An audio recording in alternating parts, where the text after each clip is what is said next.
시청자 여러분 안녕하세요. AK 라디오 토요일 코너 지금 시작합니다. 지난주 오프닝에서 제가 온열 질환 조심하시라고 말씀드렸었는데 요새는 좀 날씨가 많이 덥고 습하다 보니까 에어컨 과다 사용으로 여름 감기 등 냉방병으로 고생을 많이 하신다고 해요. 그래서 우리나라 여름 날씨 참 어렵다는 생각이 드는데요. 다들 적절한 냉방기기 사용으로 건강 챙기시길 바라겠습니다.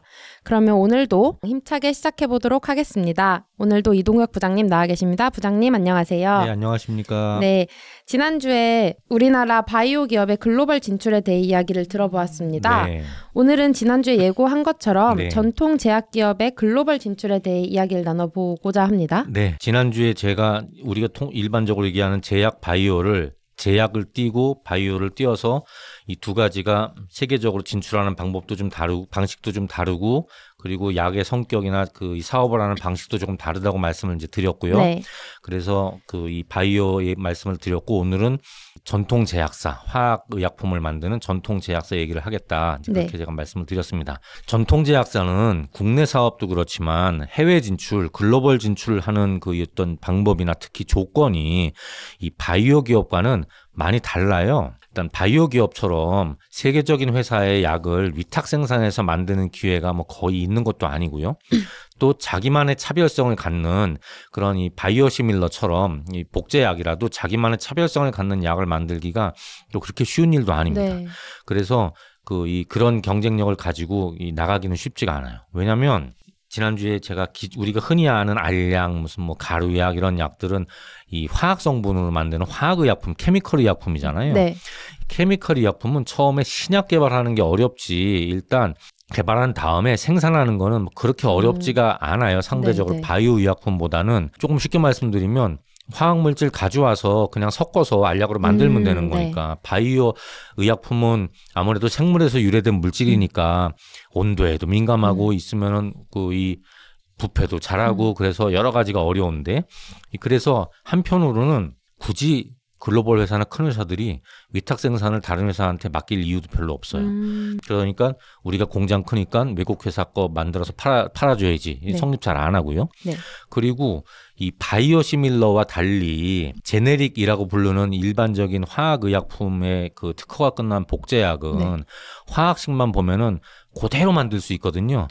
우리 사회자님께서 지난주에 복사기로 찍는다고 말씀해 주셨잖아요. 네네네. 손으로 보고 그리기가 어렵지 복사기만 있으면 만드는 거 쉬우니까 그대로 복제약을 만드는 게 전 세계 어느 나라나 다 하고 있거든요. 네. 그래서 바이오 기업처럼 내가 자금력이 풍부하니까 공장이 크니까 이걸로 만들어서 팔아야지. 이렇게 쉽게 해외 진출하기가 어려운 게 전통 제약업의 글로벌화입니다. 그러면 조금 이제 진출하고 싶다 네. 하면은 어떻게 해야지 조금이라도 나아갈 수 있을까요? 결국은 네. 전통 제약업은 이 자기만의 신약을 가지고 있어야 돼요. 그러니까 이 오리지널 신약이 있던지 아니면 지난번에 잠깐 말씀드렸는데 개량 신약을 만들던지 네. 신약이 있어야지 해외 시장에서 국내 시장도 마찬가지지만 해외 시장에서 성공할 수가 있어요.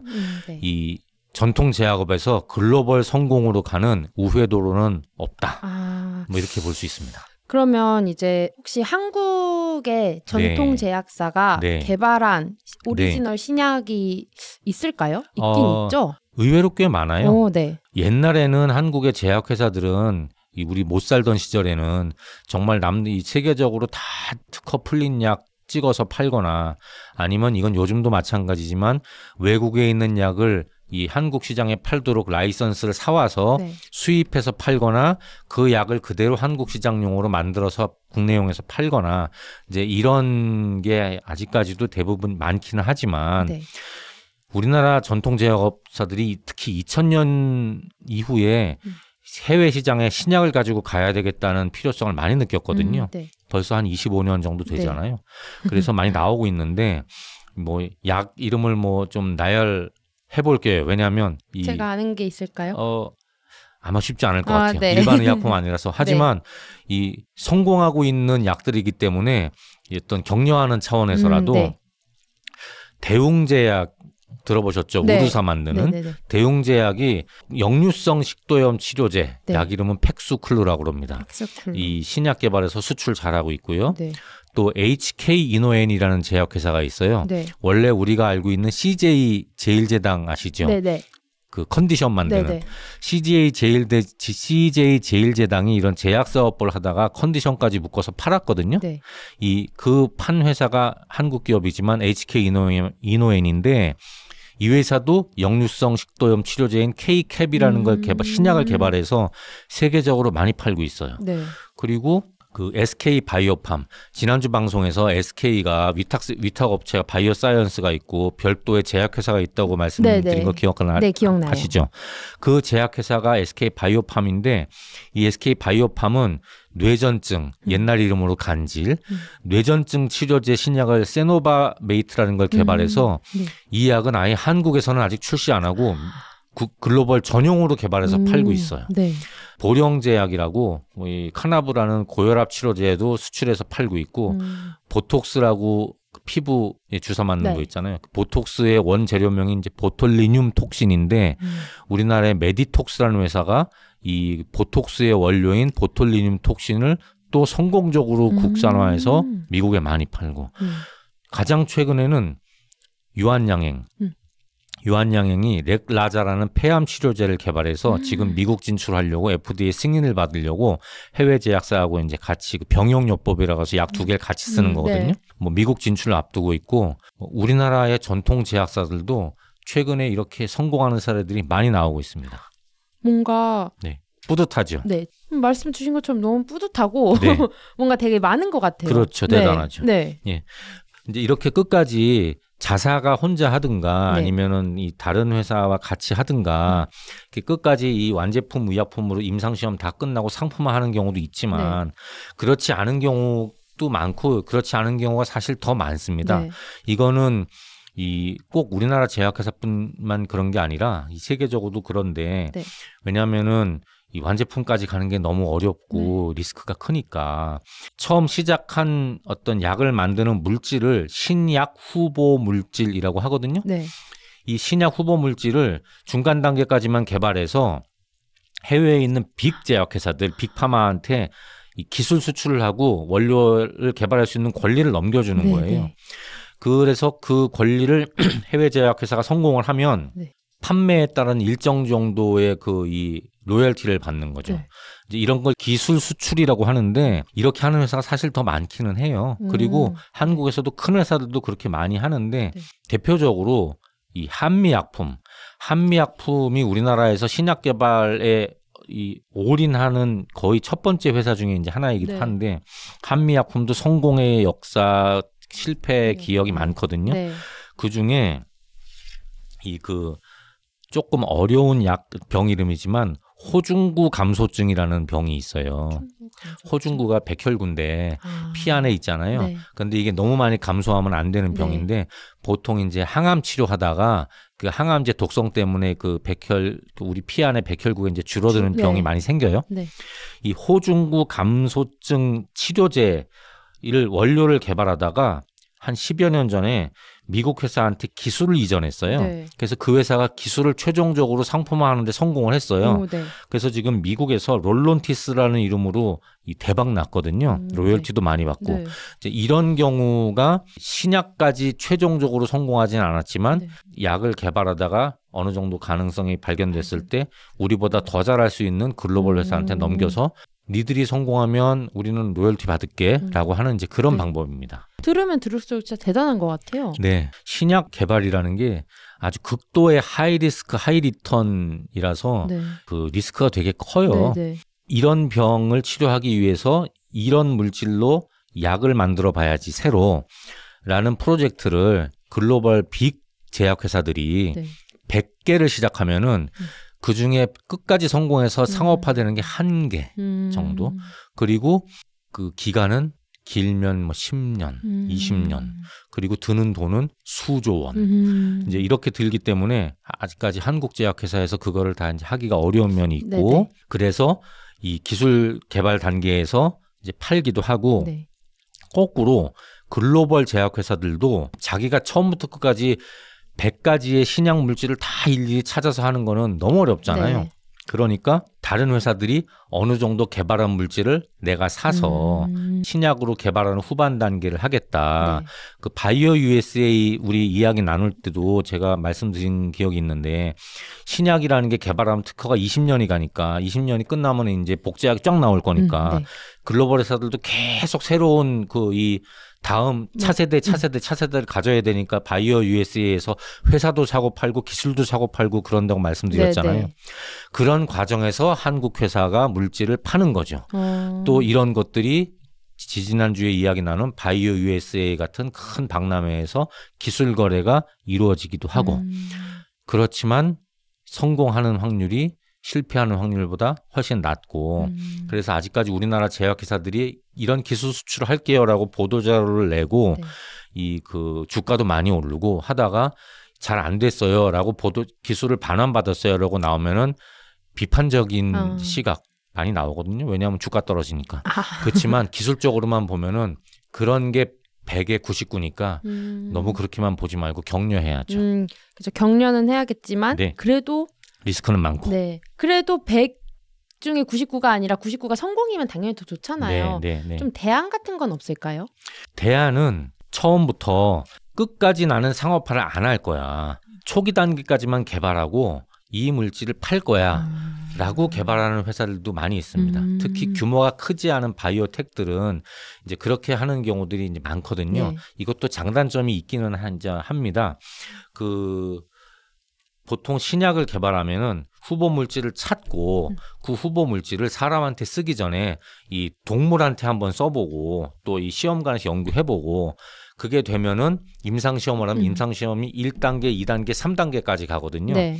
이제 이런 거 신약 개발 프로젝트를 만들 때 이 뭐 임상시험 단계는 생각을 잘 안 하고 동물까지만 되면은 냉큼 팔아야지. 이제 이렇게 하는 회사들이 많이 있어요. 네. 또 거꾸로는 이 사는 회사들도 그런 걸 사가기도 하고 네. 이제 이런 게 어떻게 보면은 그 개발 단계를 끝까지 최대한 길게 가져갔다가 안 되는 경우에 그 손해를 많이 보는 이제 그런 걸 피할 수 있는 뭐 대안이라고 할 수 있겠죠. 네. 그런데 또 이런 것도 문제가 있는 게 최근 제약업계에서는 거꾸로 신약까지 반드시 가겠다라는 목표와 플랜을 가지고 물질을 개척하고 초기 단계 그 연구 시작해야 방향이 제대로 잡히는 거지. 네. 그냥 막연히 동물 실험까지만 하고 나머지 진짜 본격적인 거는 이 뭐 미국의 큰 회사들이 파이자 같은 회사가 사가지고 가서 대신하겠지? 라고 생각하면 초기 단계부터 방향 설정이 정확하게 되겠냐. 네. 그러니까 오히려 그런 물질일수록 실패를 많이 해서 투자자들이 곡소리가 많이 나는 뭐 그런 한계도 있다. 뭐 이런 얘기도 나오는데 네. 이 얘기까지 너무 깊게 들어가면 너무 전문적인 얘기가 될 것 같아서 네. 이거는 여기까지만. 네. 그러면 제가 네. 또 다른 질문을 한번 드려보도록 하겠습니다. 네. 그러면 이제 해외 한국 회사들이 네, 해외로 어떻게 진출하는지 네. 그런 사례들이 좀 있을까요? 사례 있지요. 어떤 게 있을까요? 지금까지 이제 말씀드린 거는 한국 회사가 이 한국의 전통적인 제약 회사가 기술을 외국에 어떻게 팔지, 약을 팔지에 이제 말씀을 드렸는데 네네. 지금 말씀하시는 거는 그러면 제약 회사 자체가 나가는 건 네네네. 없나 이제 이런 말씀이시잖아요. 네네, 맞습니다. 그 제약 회사들도 은근히 많이 나가고요. 그런데 선진국으로까지 이제 본격적으로 나가서 우리 현대자동차나 뭐 삼성전자나 LG전자가 해외 시장에서 똑같이 싸우는 것처럼 하는 거는 이제 쉬운 일은 아니고 네.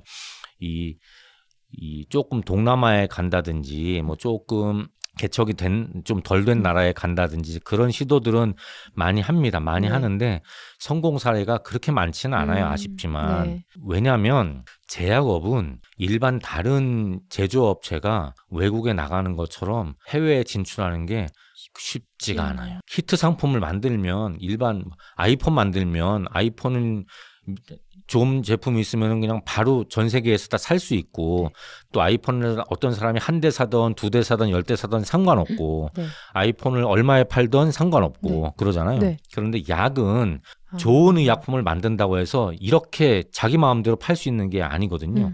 우리나라도 마찬가지고 외국도 마찬가지지만 이 의약품은 이 약을 우리나라에서 팔아도 됩니다. 나는 한국으로 치면 식약처, 미국은 FDA, 네. 전 세계 식약처에서 엄격하게 심사를 받아야 되고 그 다음에 판매량도 맘대로 안 되잖아요. 한 번 이 약은 이 병이 있는 사람한테 예컨대 일주일에 3알만 쓸 수 있어요.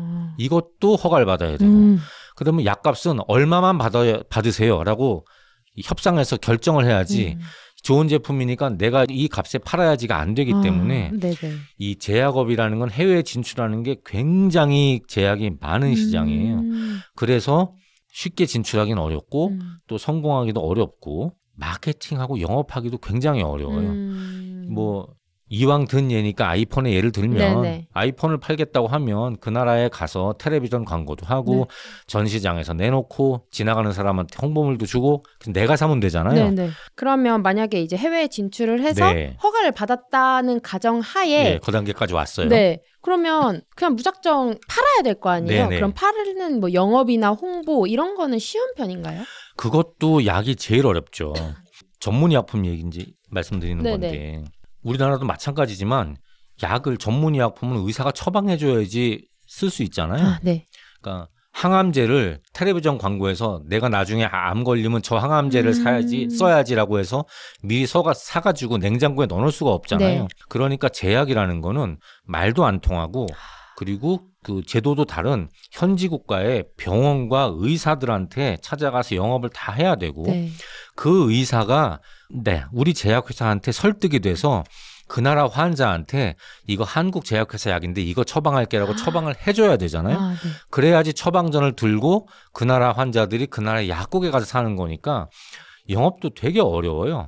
지난주에 제가 이거는 바이오 때 말씀드렸지만 오죽하면은 셀트리온이 서정진 회장님께서 직접 미국에 다니면서 병원하고 의사를 직접 만나시겠어요. 맞아요. 그만큼 영업이 어렵기 때문에 규모가 정말 크고 작심해서 나가지 않는 한은 한국 제약회사들이 이 해외에 직접 진출하는 게 많이 하고는 있지만 네. 순풍순풍 성공하기는 또 쉬운 업종은 아니죠.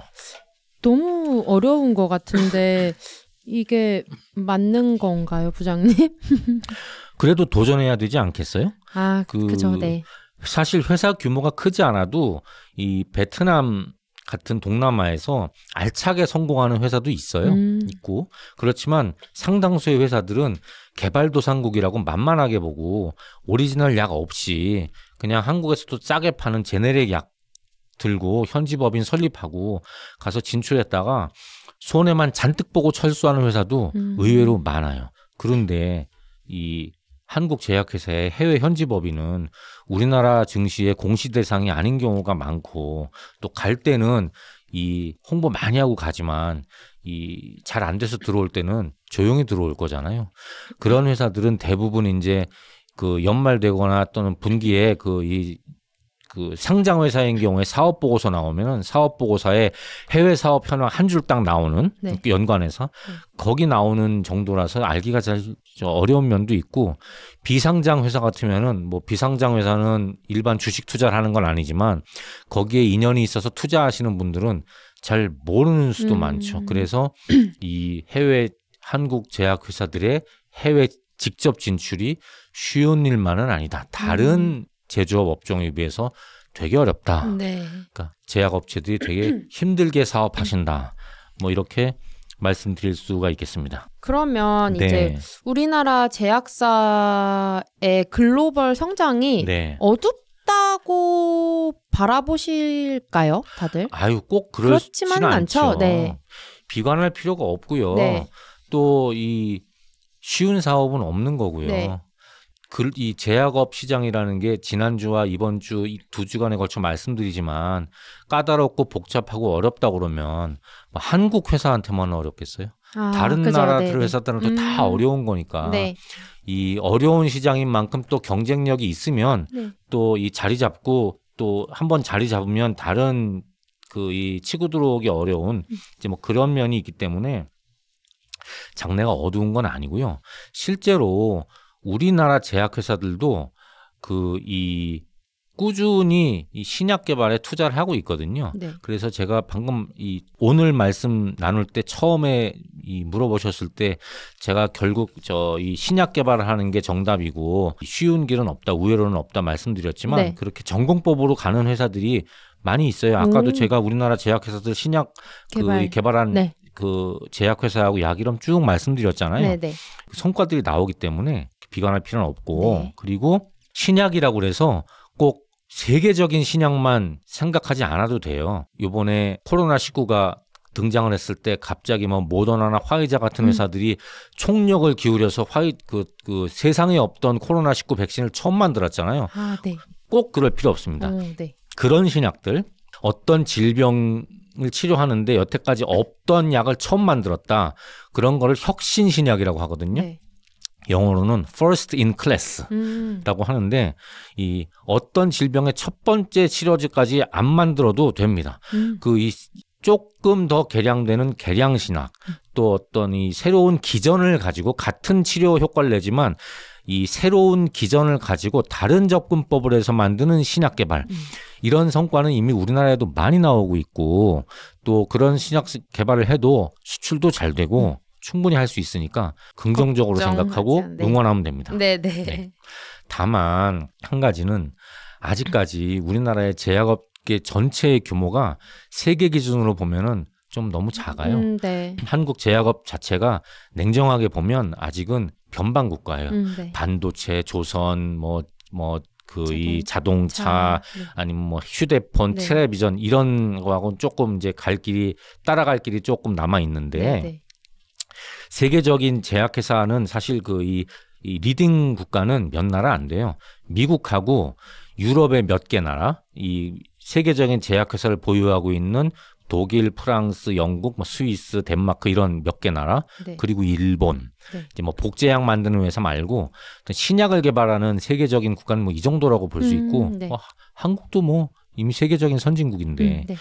갈 수 있다고 보지만 지금은 아쉽게도 우리나라 전통 이 제약사 1, 2, 3, 톱 제약회사들이 들으시면 아실 만한 유한양행, 종근당, 대웅제약, 한미약품, 녹십자 이런 보령제약 이런 회사들이 톱5, 톱6 이러거든요.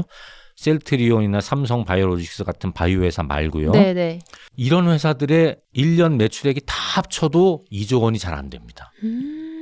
그러니까 우리나라의 제약 산업에 1, 2, 3, 4, 5등을 하는 회사들이 규모가 1조 몇천억. 지금 삼성전자 한 회사가 200 몇 조 이러잖아요. 그러니까 규모가 너무 작고 그래서 글로벌 신약 경쟁에 메인 플레이어로 참전할 수 있는 상황은 아니에요. 네. 그리고 제약회사하고 오늘 이야기 나누고 있는 제약회사하고 지난주에 이야기 나누는 바이오 회사하고 다 합치면은 우리나라의 코스피하고 코스닥에 상장한 제약 바이오 회사를 다 합치면은 87개사로 제가 알고 있거든요. 네. 이 87개사 매출을 다 합치면은 작년 전체 매출액이 33조 원. 네. 그러니까 87개사 합쳐봤자 33조니까 네. 평균하면 5천억도 안 되는 거잖아요. 이 33조 원 매출액이 어느 회사냐 하면 LG 에너지 솔루션 2차 전지 만드는 그 회사 하나의 작년 매출액이 33조 원이에요. 딱 똑같아요. 영업이익도 2조 몇천억으로 비슷해요. 그러니까 우리나라의 제약업을 다 합쳐봤자 LG그룹의 계열사 하나 그리고 세계적인 회사로 따지면 미국에 지금 상장된 회사 중에 이 제일 큰 회사 중에 하나가 이 제일 큰 회사가 MSD. 이 여성분이시니까 자궁경부암 백신 가다실 들어보셨죠? 네네. 가다실 만드는 회사거든요. 네. MSD 작년 한 해 매출액이 600억 달러예요. 한국 돈으로 82조 원. 네. 우리나라 제약회사 87개사 다 합쳐야 33조 원인데 네. MSD 한 회사의 매출이 82조 원. 이러니까 규모면 자금력면에서 신약 경쟁이 안 되고 제가 계속 조금 좀 부정적인 좀 약간 이 보수적인 뉘앙스로 말씀드리는 게 우리나라 회사가 반도체 개발하듯이 그렇게 신약 개발로 당장 뛰어가기는 어렵다는 게 현실적으로는 이렇죠. 한편으로는 이러니 우리나라 정부가 규제만 하지 말고 약가 규제만 하지 말고 이 적극적으로 지원해 주는 게 필요하다고 제약업계에서는 굉장히 이 소리를 내고 있군요. 그렇죠. 아쉬워하죠. 이렇게 들어보니까 네. 유명한 국내 제약사도 생각보다 그렇게 크지 않은 것 맞아요. 같네요. 네. 그래도 긍정적으로 바라보고 격려해주자라는 그럼요. 말씀을 해주셨습니다. 네. 그러면 근데 흔히 아는 저희가 네, 재벌 네. 기업들이 있잖아요. 네. 그런 재벌 기업들이 이런 네. 전통 제약업에 네. 참전하진 않나요? 이게 들어가진 않을까요? 이 우리나라 사람들이 네. 잘 의외로 생각을 안 하는 게 네.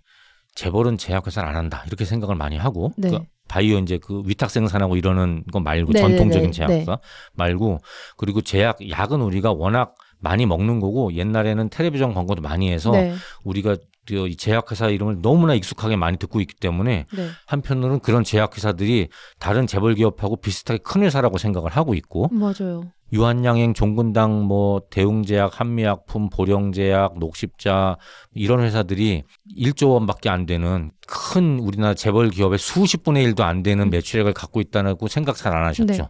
그만큼 큰 회사일 거라고 생각하셨죠. 네. 그렇게 생각하시는 것과 똑같이 재벌은 제약회사 안 한다라고 네. 생각하지만 합니다. 어디가 있을까요? 이 재벌 중에서도 업종이 특화된 회사들은 당연히 안 하죠. 예컨대 운수업만 하는 대한항공이 제약회사 하겠어요? 이제 그런 데는 안 하지만 네네. 정말 큰 재벌, 종합재벌들, 문어발이라고 우리가 이제 한때 비판받았던 재벌들은 많이 합니다. 대표적으로 제약업을 옛날부터 하는 회사가 LG. 네. LG가 약 만든다는 생각 안 해보셨죠? 그렇지만 LG화학에 제약 사업부가 있어요. 굉장히 커요. 거기도 조 단위예요. 네.